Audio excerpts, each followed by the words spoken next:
Give us a little bit of background, Matt, on the company and what experience you guys have, because diesel exhaust fluid globally is nothing new. It's been around for the truck market for several years and industry for several decades here, right? Right. So actually, this year for us marks 75 years for us to be in the petroleum equipment business. Yeah. Primarily focused in the southeastern part of the United States.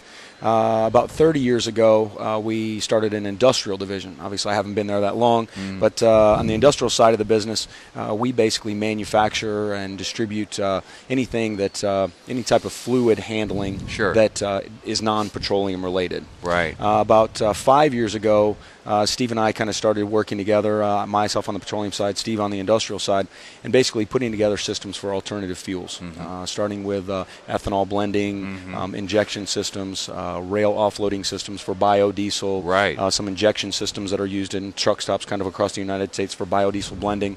A lot of those same customers came back to us and said, what are you guys going to do to address this DEF market? Right. And really, with Steve's background and some of the other engineers that we have on staff, really for us that chemical was not that different than any of the other products that we're used to working with. Sure. So basically took our engineering background that we had on the industrial side, the knowledge that we had of the petroleum side and that distribution network, and really went out and built the products from our industrial side. Right. And then what my responsibility was going out and setting up that distribution network that basically covers North America, all of Canada, and the United States, and soon to be into Mexico, so we could basically get those products out to the market, and Steve aptly put, so we could actually service them and install them once they go out there. You bet. And Steve, it's been a really good effort, because it's been kind of a short period of time, relatively speaking, for North America and the rollout of diesel exhaust fluid infrastructure.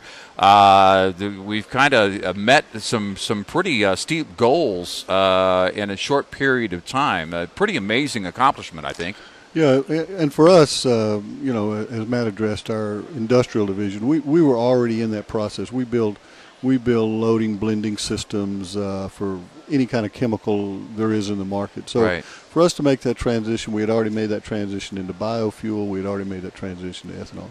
So we have a full test lab, R&D facility. Yeah. So we went immediately, really and honestly at Terra's request. Terra came to us and said, "Will you build us some equipment?" And so we immediately went to R&D and started testing equipment, started building systems, and so we have a pretty aggressive R&D approach to this product. So it wasn't.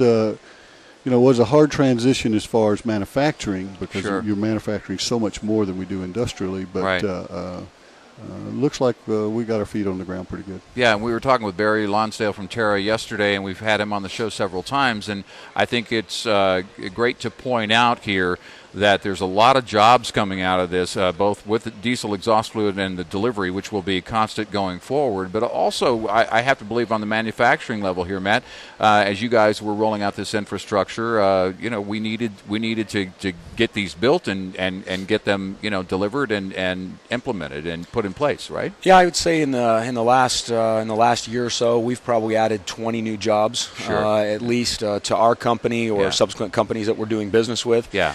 I know that for many of our distributors, the good thing about it, it's additional line of revenue for their businesses in 2010 and on that really wasn't there before. Right. So when you think about that downstream of everything that this adds into the marketplace, whether it's the Tier 2 fluid distributors, the Terras and the Brentags, the Yaras, the whatnot that they have to do, it really does.